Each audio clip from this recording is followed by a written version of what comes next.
നമ്മൾ സാധാരണ ഉപയോഗിക്കുന്ന ഒരു പദമാണ് കാരണവര് എന്ന് നമ്മൾ പറയും ഇല്ലേ? അങ്ങനെ പറയാറുണ്ടല്ലോ പൂർവ്വകാലങ്ങളിലൊക്കെ. അയാൾ കാരണവരാണ്, കാരണവര് ലോചിച്ചിട്ടാണ് കാരണവരായത്. അപ്പം ഈ കാരണവര് എന്ന് പറഞ്ഞാൽ ആരാ? കാരണത്തെ വരിച്ചവൻ, കാര്യസ്ഥൻ എന്ന് പറയും. കാര്യസ്ഥൻ എന്ന് പറഞ്ഞാൽ കാര്യത്തിലിരിക്കുന്നവൻ. അപ്പം ഈ കാരണവരുടേതായിട്ടുള്ള കഴിവ് ശക്തിയാണ് കാര്യസ്ഥനിലുള്ളത്. അപ്പോൾ കാരണവരിൽ നിന്നാണ് കാര്യസ്ഥൻ ഉണ്ടാവുന്നത്. ഈ കാര്യസ്ഥൻ ഇല്ലെങ്കിലും കാരണവരുണ്ടാവും. ചിലപ്പോൾ ചില കാരണവന്മാർക്ക് കാര്യസ്ഥന്മാരുണ്ടാവില്ല, അവരൊറ്റയ്ക്ക് തന്നെ. കാരണവരുടെ ശക്തിയാണ് കാര്യസ്ഥൻ. ഇനി കാര്യസ്ഥനില്ലെങ്കിലും കാരണവരുണ്ടാവും. ഈ കാരണവരുടെ കഴിവ്, പവർ തന്നെയാണ് കാര്യസ്ഥനിൽ. ഇത് നമ്മൾ സാധാരണ ഉപയോഗിക്കുന്നതുകൊണ്ട് പറഞ്ഞു ഈ കാര്യസ്ഥൻ കാരണവർ. ഇനി വേറൊരു രീതിയിൽ വേഗം മനസ്സിലാവാൻ വേണ്ടി പറയുകയാണ്, ഇതൊന്നും 100% ശരിയായിട്ടുള്ള ഉദാഹരണങ്ങളാണ് എന്ന് പറയുകയ്യ.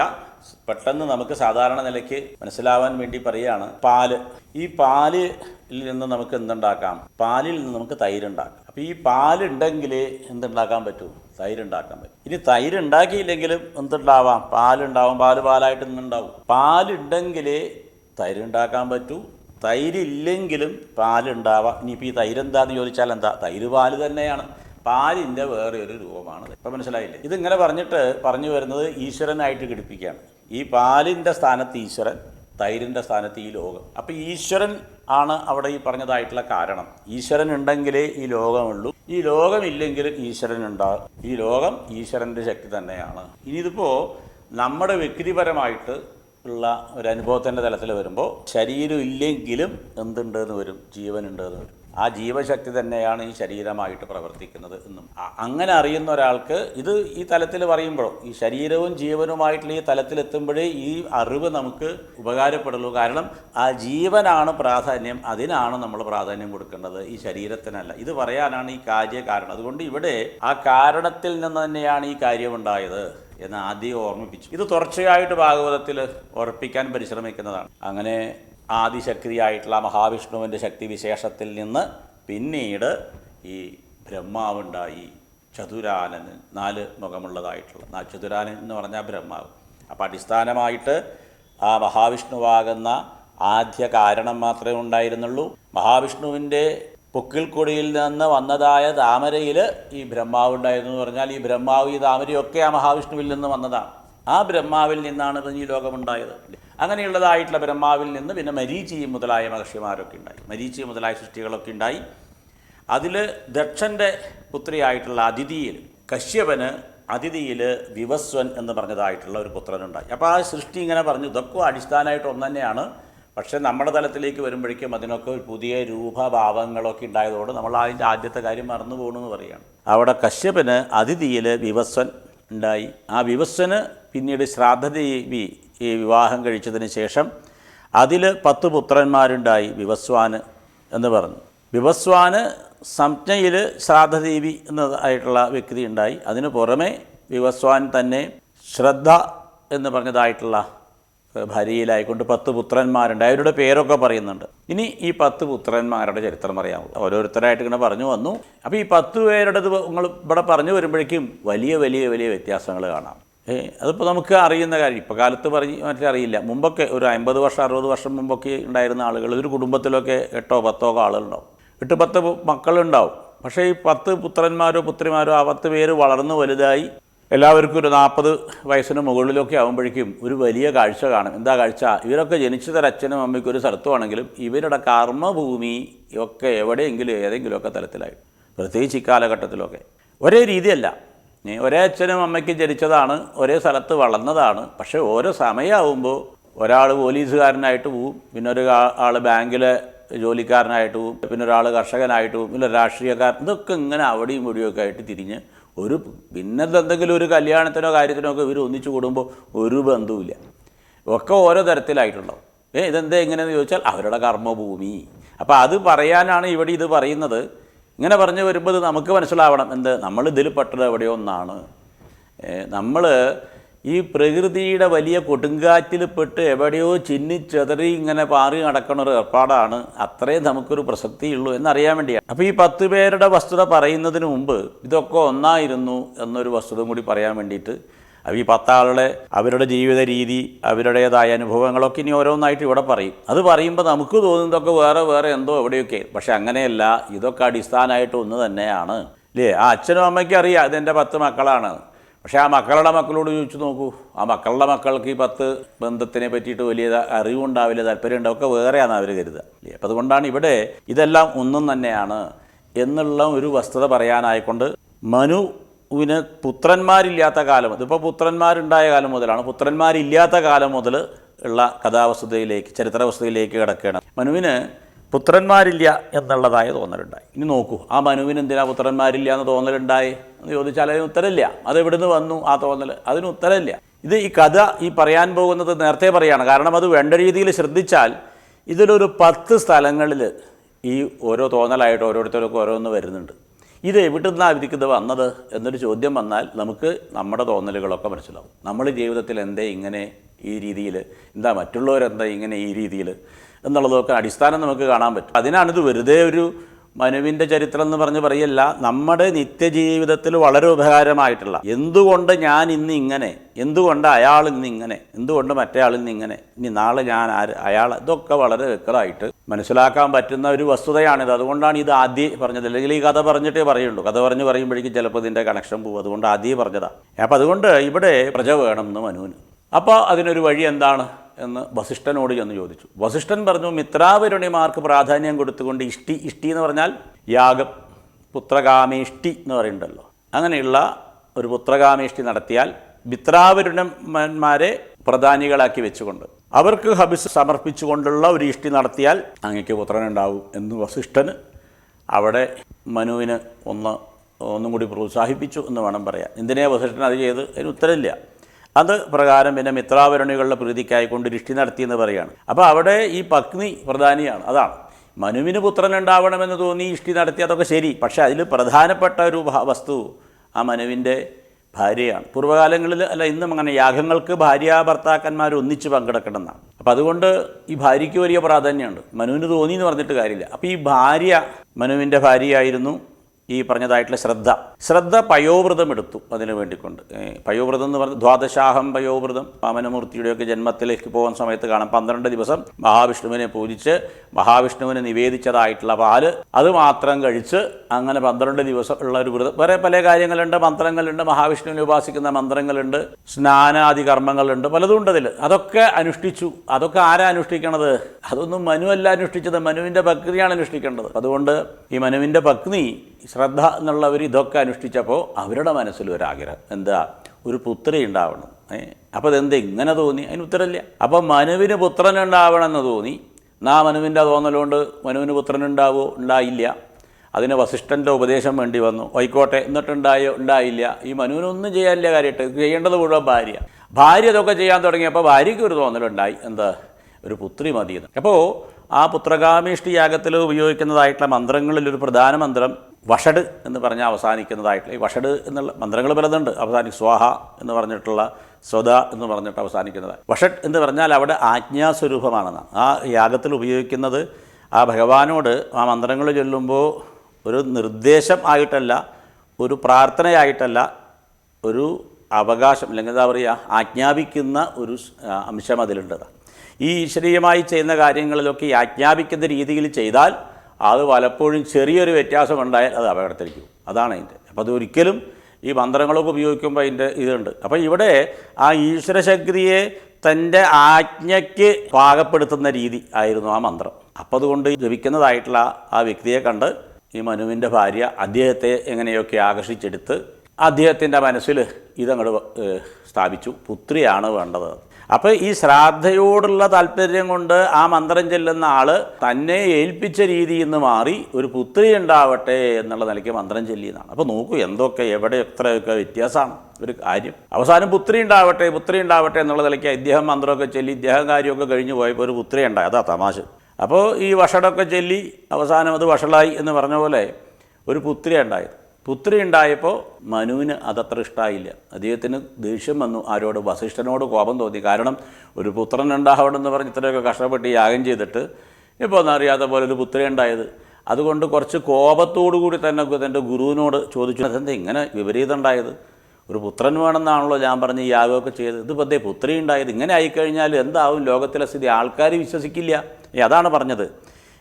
ഈ രീതിയിലായിക്കഴിഞ്ഞു കഴിഞ്ഞാൽ ജനങ്ങൾക്ക് വിശ്വാസം, അതവിടെ ചോദിച്ചത്. വിപരീയ മഹോകഷ്ടം, ഇങ്ങനെ ഒന്ന് പറഞ്ഞ് വേറെ ഒന്ന് സംഭവിച്ചാൽ ഈ ലോകത്തിലെ ആളുകൾ എന്താ അപ്പോൾ വിശ്വസിക്കുക? അപ്പോൾ ഇതൊക്കെ ശരിയല്ല, അങ്ങയുടെ പേര് മോശമാവും, അതുകൊണ്ട് അങ്ങൊന്ന് പറയുക, വേറൊന്ന് സംഭവിക്കുക, ഇത് ശരിയായില്ല, ഇതെന്താ ഇങ്ങനെ പറ്റിയത് എന്നായി. അങ്ങനെ വസിഷ്ഠനെ, ഗുരുവായ വസിഷ്ഠനെ അവിടെ ഈ ശിഷ്യൻ പ്രതിക്കൂട്ടിൽ നിർത്തി. വസിഷ്ഠന് ഒരു വഴിയില്ലാണ്ടേ. അതാണ് ഓരോ കാര്യങ്ങൾ ഏറ്റെടുക്കുമ്പോൾ ഓരോന്ന് ചെയ്യുമ്പോഴേ നോക്കണേ. ഇപ്പോൾ വസിഷ്ഠൻ ഇതിൻ്റെ ഒരു ഉപദേശം കൊടുത്തതേ ഉള്ളൂ.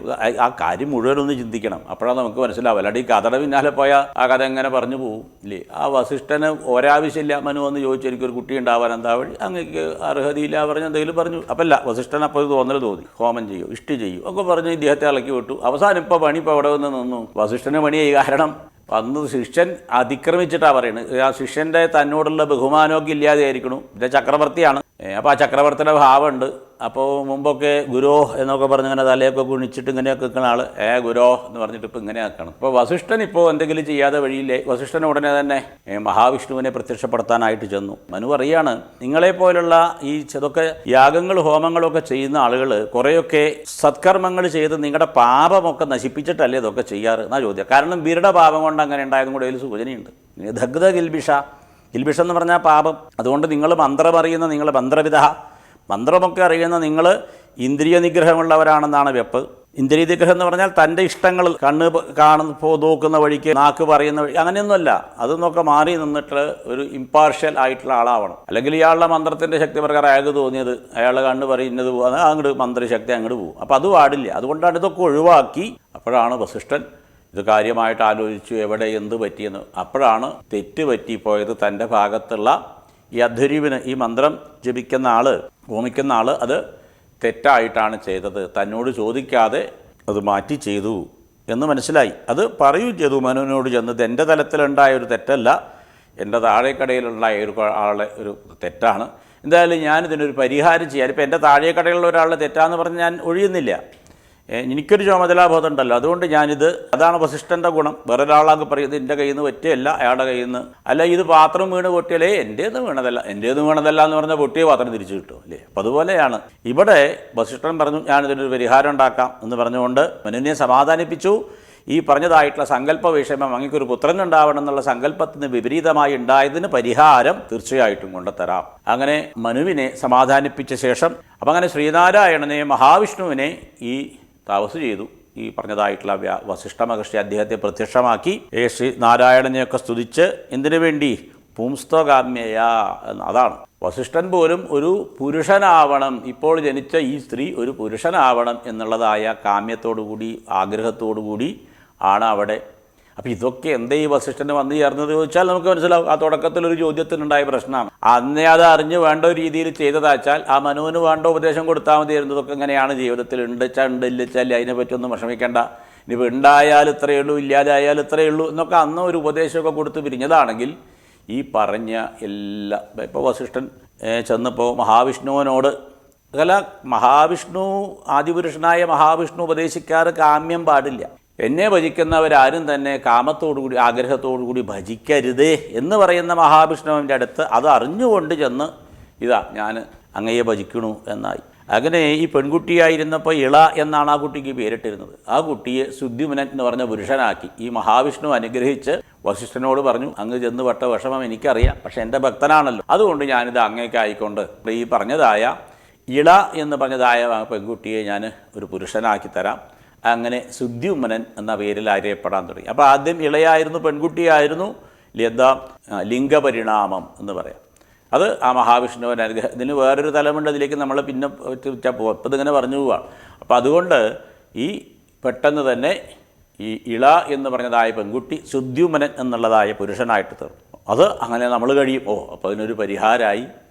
എന്നാൽ നമ്മൾ കഥ കേൾക്കുന്നവർ, ചരിത്രം കേൾക്കുന്നവരാവും, ഓക്കേമായി, നന്നായി, നല്ല നന്നായില്ല. കാരണം പിന്നെ അവിടുന്ന് ആദ്യം തുടങ്ങുകയായി. ഇങ്ങനെ ഇരിക്കുമ്പോൾ ഈ രാജാവായി ശുദ്ധിമുനൻ, ആ ശുദ്ധിമുനൊരു തോന്നൽ കാട്ടിൽ നായാട്ടിന് പോകണം. അതിന് സൈന്ധവത്തുനിന്ന് കൊണ്ടുവന്ന കുതിര തന്നെ വേണ്ടി വന്നു. സൈന്ധവത്തിലെ കുതിരകൾക്കൊക്കെ കാമശക്തി കൂടുതലാണ് എന്ന് പറയും. അപ്പോൾ സൈന്ധവത്തിലുള്ള കുതിരയെ തന്നെ എടുത്ത് ഇദ്ദേഹം കാട്ടിൽ നായാട്ടിന് വേറെ കുറച്ച് ഭടന്മാരെയൊക്കെ കുതിരപ്പുറത്ത് കയറ്റി കാട്ടിൽ നായാട്ടിന് ചെന്നു. അപ്പം ഇത് നമുക്ക് ശ്രദ്ധിച്ചാലറിയാം. എന്താ ശ്രദ്ധിച്ചാലറിയാം?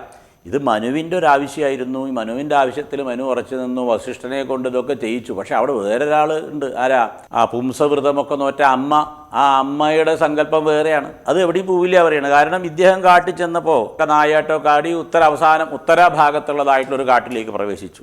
അവിടെ ചെന്നപ്പോഴോ പെൺകുട്ടികളായി.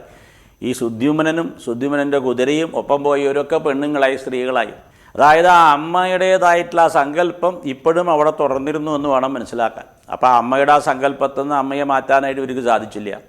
അതുകൊണ്ടാവാം എന്ന് പറയും. എന്തായാലും കാട്ടിൽ ചെന്ന ഇവരൊക്കെ വീണ്ടും അപ്പോൾ ആദ്യം പെണ്ണായിരുന്നു, പിന്നെ എങ്ങനെയൊക്കെ ആണാക്കി എടുത്തു. ഇപ്പോൾ വീണ്ടും കുതിരയടക്കം പെണ്ണായിട്ട് തീർന്നു. അതിനെന്താ കാരണം എന്ന് ചോദിച്ചപ്പോഴാണ് രമമാണ സഹ ഉമയ, മഹാദേവൻ ആ കാട്ടിൽ ഒരു കാലത്ത് ഈ ഉമാദേവി പാർവതീദേവിയായിട്ട് രമിച്ചുകൊണ്ടിരിക്കുകയായിരുന്നു എന്നാണ്. അങ്ങനെ പൂർവ്വത്തിൽ പരമശിവൻ ഉമാദേവിയുമായിട്ട് ക്രീഡിച്ച് നടന്നിരുന്ന ആ കാട്ടിലേക്കാണ് ഈ നായാട്ടിനായിട്ട് കയറി ചെന്നത്. അവിടെ ചെന്നപ്പോഴാണ് ഇങ്ങനെയൊക്കെ പുരുഷൻ സ്ത്രീയായിട്ട് തീർന്നത്. പെട്ടെന്ന് ഈ സുദ്യുമ്നന് എന്ത് ചെയ്യണമെന്നറിയാതെ നിന്ന നിൽപ്പിൽ പെണ്ണായിരിക്കണോ എന്ന് മാത്രമല്ല, നോക്കിയപ്പോൾ ഒപ്പമുള്ള കുതിരകളും ഒപ്പമുള്ള മറ്റാളുകളും തൻ്റെ ഒപ്പമുള്ള എല്ലാവരും സ്ത്രീകളായി. ഇനി എന്ത് ചെയ്യും എന്ന് കരുതി തിരിച്ച് നാട്ടിലേക്ക് പോകാൻ എന്തായും വയ്യ എന്നൊരു തീരുമാനമായി. അപ്പോൾ അവർ ആ കാട്ടിൽ തന്നെ കഴിയാം. കാരണം രാജാവ് സുദ്യുമ്നനായിട്ട് പോയ ആളാണ്. ഇനി തിരിച്ച് കൊട്ടാരത്തിലേക്ക് ഒരു സ്ത്രീയുടെ വേഷത്തിൽ കയറിയാൽ ആരും സമ്മതിക്കില്ല. എന്തുകൊണ്ടാണ്? രാജാവാണ് എന്ന് പോലും ആരും സമ്മതിക്കില്ല. അതോടുകൂടി അതിക്രമിച്ച് കയറി എന്നൊക്കെ പറഞ്ഞ് പിടിച്ച് ചിലപ്പോൾ അതേ തൻ്റെ ഭടന്മാർ തന്നെ പിടിച്ച് തന്നെ ജയിലിലിടാം. കാര്യം ഇതിപ്പോൾ പറഞ്ഞ് മനസ്സിലാക്കാൻ പറ്റുന്ന രീതിയല്ലല്ലോ. അപ്പോൾ ഇവിടെ ഇങ്ങനെ പറയുമ്പോഴേക്കും ഇത് കേട്ടിരിക്കുന്ന പരീക്ഷിത്ത രാജാവിന് വലിയ കൗതുകമായി. ആർക്കോ സംഭവിച്ചത് എന്താ വെച്ചാൽ നമ്മുടെ നാട്ടിൽ സാധാരണ ഒരു പറയലുണ്ട്, എന്താ ആരാൻ്റെ മക്കൾക്ക് പ്രാന്തായ അത് കാണാൻ രസമാണെന്ന്. അതാണ്. അതുപോലെയാണ് ഇപ്പോൾ ഈ രാജാവിന് ഇപ്പോൾ എന്താ അത് ചോദിക്കേണ്ടത് നമുക്ക് ചോദിക്കാം. പക്ഷേ അദ്ദേഹത്തിന് അങ്ങനെ ചോദിക്കാനോ ഇതെന്താ ഇങ്ങനെ സംഭവിച്ചത്, ഇതെന്തിനാണ് പെണ്ണായത് എന്നൊക്കെ രാജാവ് കൗതൂഹലംഹീന. എനിക്ക് വലിയ കൗതൂഹലം തോന്നുന്നുണ്ട്. അതൊന്നും അങ്ങ് വിസ്തരിച്ച് പറയുന്നത്. ഞാൻ റാഫി ചാഴൂർ. ഉടനെ തന്നെ എനിക്ക് ഫോണിൽ മറുപടി കേൾക്കുക എന്നുള്ളൊരു വിളിയാണ്. റാഫി ചാഴൂർ. അപ്പോഴും അവർക്ക് പരിഭവമാണ്. എന്തുകൊണ്ടെന്ന് വെച്ചാൽ ഭാഗവത ഗംഗയുടെ ഡയറക്ടർക്ക് അനുയോജ്യമായ പേരല്ല റാഫി എന്നുള്ളതാണ് എതിർ ടീമിൻ്റെ ഒരു വാദം. ശരിയായിരിക്കാം. ഇങ്ങനെ നിങ്ങളുടെ മുന്നിലേക്ക് എനിക്ക് വരേണ്ടി വന്നത് വളരെയധികം പ്രേക്ഷകർ എന്നോട് പല സമയത്തും ആവശ്യപ്പെട്ടിട്ടുണ്ട് ഒന്ന് കാണണമെന്നുള്ളത്. അപ്പോൾ റാഫി ചാഴൂർ എന്നുള്ള ഞാനാണിത്. ഞാൻ 15 വർഷമായിട്ട് ഭാഗവതത്തെക്കുറിച്ചുള്ള പ്രോഗ്രാംസുകൾ നിങ്ങൾക്ക് തരുന്ന ഒരു പ്രോഗ്രാം ഡയറക്ടറാണ്. എന്നെ ഞാൻ സ്വയം പരിചയപ്പെടുത്തി. നിങ്ങൾക്ക് എന്നെ മനസ്സിലായെന്ന് വിചാരിക്കുന്നു. നമസ്കാരം. ഹരിയോം.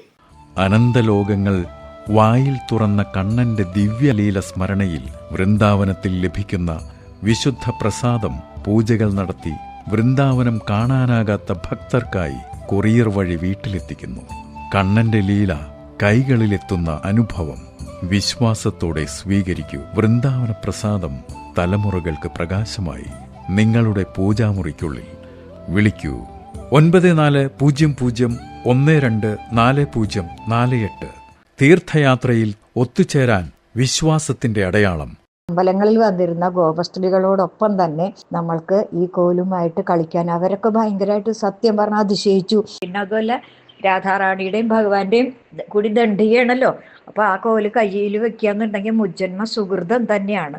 വിളിക്കൂ 9400124048. ഹരിയോം. ഭാഗവത ഗംഗ ഒരുക്കുന്ന വൃന്ദാവൻ തീർത്ഥയാത്ര മെയ് മാസം മുതൽ ആരംഭിക്കുന്നു.